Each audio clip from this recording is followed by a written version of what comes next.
Next part, दृष्टि ऐसा जाना जाता है मूल सिद्धांत से विक्रेताओं का बाजार वह है जहां विक्रेता वह बेच सकता है जो उत्पादित करते हैं। रॉबिन्स के अनुसार अर्थशास्त्र है एक सामाजिक विज्ञान, एक व्यक्तिगत विज्ञान। आधुनिक अर्थशास्त्र का पिता किसे कहा जाता है? एडम स्मिथ को। एडम स्मिथ शास्त्रों का धन, कैन उत्पादन और वितरण का सिद्धांत, मार्क्स अर्थशास्त्र का सिद्धांत, रॉबिन्स राजनीतिक अर्थव्यवस्था।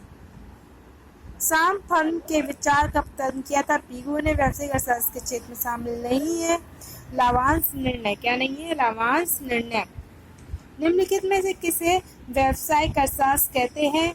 आर्थिक सलाहकार, तटस्थता, तटस्थ वृत्त के ढाल पर किसी बिंदु को कहते हैं। प्रतिस्थापन का सीमांत दर।